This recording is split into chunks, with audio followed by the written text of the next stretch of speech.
उत्तानपाद जी जिनके दो पत्नियां, पहली पत्नी बड़ी पत्नी सुनीति, छोटी पत्नी सुरुचि। बड़ी पत्नी से ध्रुव नाम का बालक और छोटी से उत्तम। एक दिन श्री ध्रुव जी महाराज अपने पिता की गोद में बैठने के लिए गए तो छोटी माता थी, उसने गोद से नीचे धक्का मार के गिरा दिया।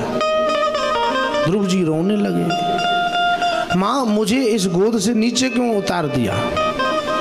बोले तू इस गोद में बैठने के लायक नहीं है, इस गोद में तो मेरा बेटा उत्तम बैठ सकता, क्योंकि तूने उस अभागन सुनीति के गर्भ से जन्म लिया, इसलिए तू यहाँ बैठने का अधिकारी नहीं है।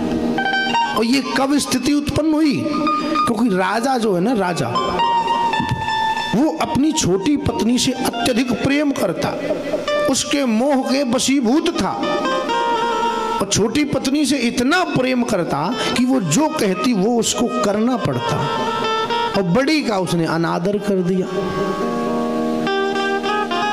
तो जब किसी से इतना मोह करोगे, इतना लगाव रखोगे, तो वो तुम्हें मिसयूज करेगा, क्योंकि वो जानेगा कि ये हमारी बात टाल नहीं सकता, ये मेरे कब्जे में है हर प्रकार से। तो इसलिए अपने आप को किसी के कब्जे में नहीं होने देना, चाहे कोई भी हो। जो सामने वाला है वो ये समझे कि नहीं नहीं खतरा भी हो सकता है, कब्जे में तो है पर उल्टा भी हो सकता है, तो इतना वो डरता रहे, बस उतना ही सिस्टम बना के रखो। तो इसलिए महाराज आज राजा के उस प्रेम के वजह से रानी ने उसका गलत फायदा उठा करके बड़े बेटे को गोद से नीचे धक्के मार के उतार दिया। राजा मौन रहे, राजा ने एक शब्द तक नहीं बोला। बेटे ने विचार किया कि माँ ने मुझे गिराया, कोई बात नहीं, माँ है बेटे को मारती रहती, पर मेरे पिता ने कोई शब्द नहीं बोला, पिता ने कुछ नहीं कहा, ये मुझे बहुत बुरा लगा। बोले तुरंत वहां से दौड़ पड़े ध्रुव जी महाराज, अपनी माँ के पास पहुंचे, सुनीति के, रो रहे थे। मैया ने पूछा क्या हुआ? अरे मैया कुछ मत, माँ सुरुचि ने मुझे पिता की गोद से धक्के मार के नीचे गिरा दिया। तो क्या हुआ बेटा? वो तेरी माँ है, पर वो तुमको अपमानित कर रही थी, तुम्हें गालियां दे रही थी, उस अभागन के बोले गर्भ से तूने जन्म लिया, तुमको अभागन कहा। माँ ने कहा बेटा सही कहा, पति की का प्रेम न पा सकी, यूं महलों के बाहर है तो अभागन तो हूं ही, सही तो कहा उसने, पर माँ मुझे पिता की गोद में बैठना है। क्योंकि सुरुचि माँ ने कहा है, जब मैंने कहा कि मुझे पिता की गोद में बैठना है, तब सुरुचि माँ ने हमसे ये कहा कि पहले जा भगवान का भजन कर, और जब भगवान प्रकट हो तो भगवान से वरदान मांगना कि मुझे सुरुचि के गर्भ से जन्म दे दो, तब बोले तू इस गोद में बैठने का अधिकारी बनेगा। तो माँ मैं क्या करूं? माँ ने कहा अरे सुरुचि तूने ये बड़ा गलत शब्द कह दिया, क्योंकि जब मेरा बेटा भगवान का भजन करने जाएगा, ईश्वर का भजन करेगा, फिर उसको किसी के गर्भ में आने की जरूरत नहीं रहेगी। जब उसको भगवान मिल जाएगा फिर वो क्यों किसी के गर्भ में जाएगा? इसलिए ये तूने शब्द गलत कह दी, तूने भगवान का और भगवान के इस भक्त का दोनों का अनादर कर दिया, अब तेरा कल्याण संभव नहीं। ध्रुव जी महाराज ने कहा मां मैं क्या करूं? कहा जा बेटा भगवान का भजन कर। तो कहां करूं? बोले घर में ही कर ले। नहीं नहीं, मां तो कह रही थी जंगल जाना पड़ेगा। अब छोटा सा बच्चा, तो माँ उसको बहलाने लगी, हाँ बेटा जंगल में संत महात्मा भजन करते हैं तब भगवान मिलते हैं, पर वहां तुम अभी छोटे हो, वहां पर तमाम प्रकार के जानवर रहते हैं, वो तुमको खा जाए। तो मां जिसका भजन करते वो बचाएगा नहीं? बोले वो बचाता है पर तुम अभी छोटे हो। नहीं नहीं माँ, अब तो जब वही बचाएगा फिर तो हमको जाना ही है। घर से निकल पड़े। माँ ने बहुत समझाया। ध्रुव जी महाराज ने कहा माँ मुझे मत रो। निकल पड़ा वो 5 वर्ष का बालक, सुन सौतेली माँ की बातें, ध्रुव ने तो घर छोड़ दिया और 5 वर्ष के बेटा ने ईश्वर से नाता जोड़ लिया। निकल पड़े घर से। पिता को पता पड़ा, अरे बेटा वापस लौटा, तुझे अपनी गोद में बिठाऊंगा, आजा वापस आजा। ध्रुव जी नहीं रुके, अरे बेटा तू आजा, तुझे आधा राज्य दे दूंगा। ध्रुव जी ने कहा, अरे अभी तो उस परमात्मा की भजन की सिर्फ बात सुनकर के उनके मार्ग में 2 कदम सिर्फ चले हैं, तब ये राजा मुझे गोद में बिठा रहा है, मुझे आधा राज्य दे रहा है, आगे जाऊंगा तब। पिता ने तब तक कह दिया, बेटा पूरा राज्य ले ले तू, इन दोनों को घर से बाहर निकाल दूंगा, तू आजा वापस लौट के। अरे बोले, जिसके मार्ग में थोड़े से चले तो सब कुछ पूरा मिल गया, अब तो जो है नजारा अंदर घुस के देखेंगे। जिन हरि कीन शेरते दूना, उनके भवन और कहा सोना।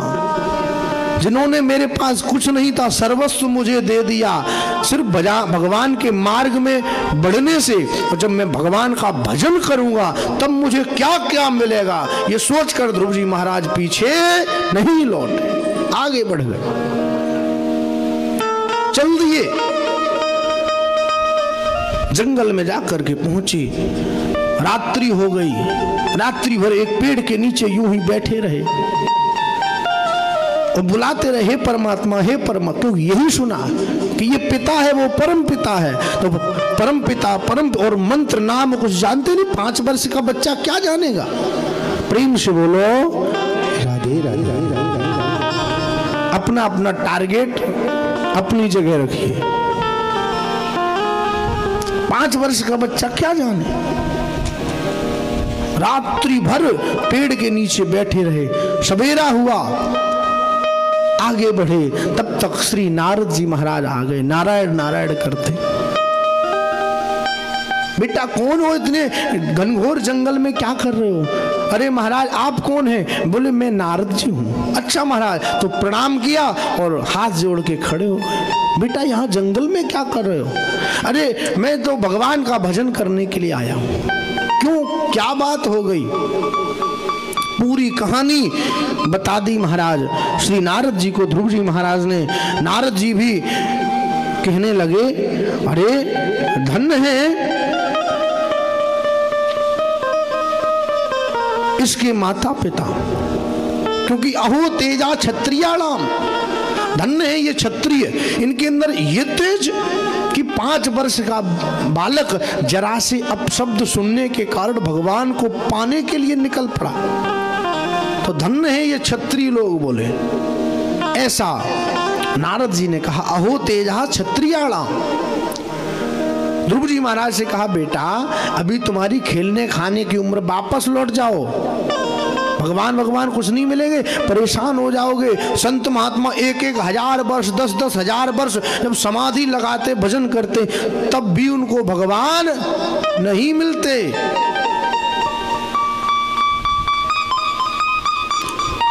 श्री गोस्वामी जी महाराज इसी बात को कहते हैं,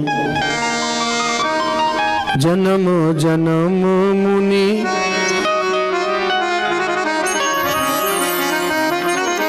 जन्म जन्म मुनि जतन कराही, अंतराम करे आवत जन्म जन्म मुनि जतन कराही, जन्म जन्म मुनि जतन कराही,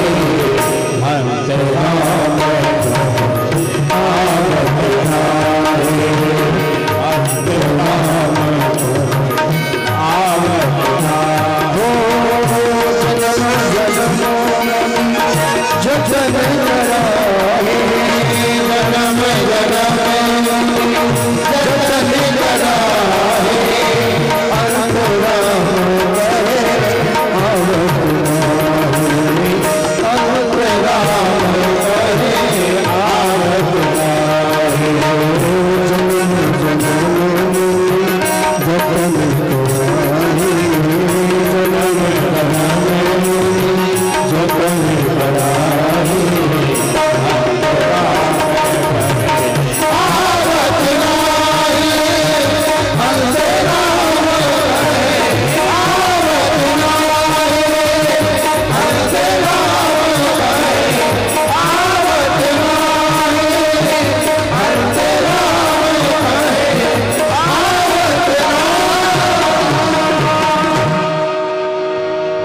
तो इसलिए बोले जन्म जन्म मुरी जतन कराही।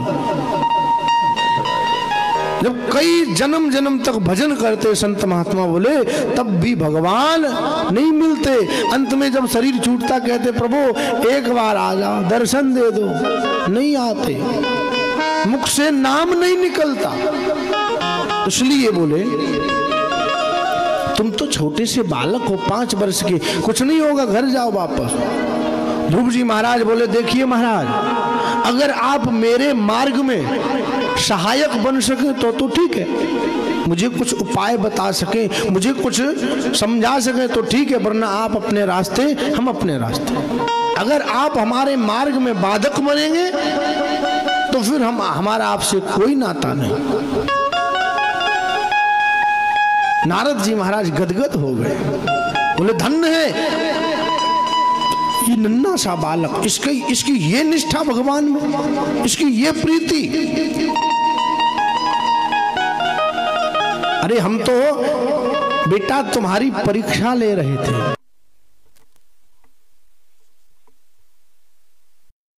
पर तुम कौन हो? तुम्हारा जो वो दृढ़ है, पीछे हटने वाले नहीं। और ध्रुव का मतलब ही होता है अटल। ध्रुव का मतलब क्या होता है? अटल। जो एक चीज पर टिक गया, एक जगह अड़ गया तो पीछे कदम नहीं हटाए। ऐसा महाराज ध्रुव जी महाराज से गदगद प्रभावित होकर नारद जी ने उनको एक मंत्र दिया, द्वादशाक्षर मंत्र। उस मंत्र को देख करके और नारद जी ने कहा बस तुम इसी का जाप करो और इसी से भगवान तुम्हें प्राप्त हो जाएगा। द्वादशाक्षर मंत्र ओम नमो भगवते वासुदेवाय, यही मंत्र दिया था श्री नारद जी महाराज ने श्री ध्रुव जी महाराज को। ध्रुव जी महाराज को द्वादशाक्षर मंत्र दिया। ध्रुव जी महाराज चल दिए और जाकर के मधुवन में पहुंचे। मधुवन में जाकर के श्री ध्रुव जी महाराज ने पहले महीने में नियम लिया। पहले महीने में क्या नियम लिया? तो श्री सुखदेव जी महाराज कहते हैं त्रात्रांते त्रात्रांते कपित्थ बदिरासन आम प्रत्यनुसारेण संबंधे त्रात्रांते त्रात्रांते कपित्थो बद्रासन। पहले महीने में नियम लिया कि 3 दिन बाद सिर्फ फल खाते। काय का बोले कपित्थ, केथा। केथा जानते? नहीं जानते। जैसे बेल का फल होता ना, बेल भगवान शंकर पे चढ़ा है बेल, ऐसे ही एक और फल होता है इतना ही टाइट, उसके अंदर से निकलता है, वो बोला एकदम वैसा रहता है, खट्टा टाइप का, एकदम जीभ में चिपकता है ऐसा, तो उसको बोलते हैं कपित्थ। दिन में एक बार खाते, 3 दिन तक कुछ नहीं खाते। ऐसा नियम ले लिया पहले महीने में। और जैसे ही दूसरा महीना हुआ तो दूसरे महीने में नियम लिया द्वितीयं च तथा मासं षष्ठेर षष्ठे भकोदिने। द्वितीयं च तथा मासं षष्ठेर षष्ठेर भको दिनम। क्या बोले? तृण परिणादिभिः शीर्णैः कृतान्नो भयमर्च यदि विभो। अब 6 दिन दूसरे महीने में नियम लिया, बोले 6 दिन में सिर्फ एक बार क्या लेते? बोले पत्ते खाते, हरे पत्ते वृक्ष के। फल भी छोड़ दिया, 6 दिन में एक बार पत्ते खा लिए, इसके बाद फिर कुछ 6 दिन तक कुछ भी नहीं। दूसरे महीने में, तीसरे महीने में नियम लिया तृतीयम चान्य मासम नवमे हनी मभक्षे उत्तम श्लोक। अब तीसरे महीने में नियम लिया सिर्फ 9 दिन में एक बार जल पीते हैं, इसके बीच में कुछ भी नहीं लेते। ऐसा नियम लिया महाराज। चौथे महीने में नियम लिया, बोले द्वादशे हनी वायु भक्षो। अब सिर्फ चौथे महीने में 12 दिन के बाद सिर्फ एक बार वायु का भक्षण करते। प्रेम से बोलो राधे राधे। श्री ध्रुव जी महाराज ने चौथे महीने में क्या नियम लिया? बोले सिर्फ 12 दिन में एक बार वायु का भक्षण करते, श्वास लेते, बाकी 12 दिन तक श्वास भी रोक दी। चौथा महीना पूर्ण हुआ तो 5वें महीने में तो ऐसा प्राणायाम का अभ्यास करके ऐसी श्वास को रोका कि बोले त्रैलोकी की श्वास रुक गई। देवता लोग घबरा गए, ये मामला क्या है, क्या हो गया? तब जो है नारद जी महाराज पहुंच गए। भगवान ने कहा ये क्या हो रहा, हलचल इतनी प्रकृति में क्यों है, हो क्या गया? नारद जी ने कहा मेरा चेला भजन कर रहा है, मेरा चेला भजन कर रहा है, मेरा चेला तपस्या कर रहा है। 5वें महीने में ये सिस्टम हुआ। इसके बाद 6ठा महीना जब लगा तो जो लोग जिनकी श्वास रुक रही थी, भगवान ने कहा क्या करें? तो भगवान दौड़ करके श्री ध्रुव जी महाराज को दर्शन दिए। प्रेम से बोलो राधे राधे। भगवान ध्रुव जी महाराज को दर्शन दिए और दर्शन दे करके पहुंच गए सामने खड़े। अब ध्रुव जी महाराज ध्यान कर रहे, भगवान खड़े का दर्शन कर लो हमारे। ध्रुव जी महाराज आंख बंद किए। भगवान ने कहा ये तो आंख ही नहीं खोल रहा, आवाज दी आंख नहीं खुली, तो क्या करें? तो भगवान ने जो ध्रुव जी महाराज के हृदय में, ध्रुव जी ने पहले से भगवान की उस मूर्त को जो हृदय में बिठा रखा था उसको छुपा दिया। और जिस दृश्य को देख रहे थे, जिस छवि को निहार रहे थे, वो छवि जब गायब हो गई तो एकदम छटपटा पड़े, घबरा गए। अरे ये क्या हो गया, कहाँ गए प्रभु, कहाँ गए? तो नेत्र खोले तो जो छवि हृदय में थी वही सामने दिखी। तो जो है हाथ जुड़ गए, प्रणाम किया, लेट करके साष्टांग दंडवत। लेकिन अब 5 वर्ष के बालक हैं तो कुछ मंत्र, कुछ ज्ञान तो है नहीं, पूजा पाठ की कोई सामग्री है नहीं, तो प्रणाम कर लेते, हाथ जोड़ के फिर खड़े हो जाते, फिर थोड़ी देर में प्रणाम कर लेते, फिर खड़े हो जाते। भगवान समझ गए, उनके मनोगत भाव को समझ गए। भगवान ने अपना शंख उनके गाल से स्पर्श करा दिया। कृपया कपोले, कपोल से अपने शंख को भगवान ने स्पर्श कराया। उसी समय श्री ध्रुव जी महाराज को वेद वेदांत कंठस्थ हो गए, सारा ज्ञान आ गया। ध्रुव जी महाराज ने भगवान की स्तुति की और स्तुति करने के बाद भगवान ने कहा जाओ 36,000 वर्ष तक जाकर के अपने राज्य करो और इसके बाद हमारे धाम को आओगे। ध्रुव जी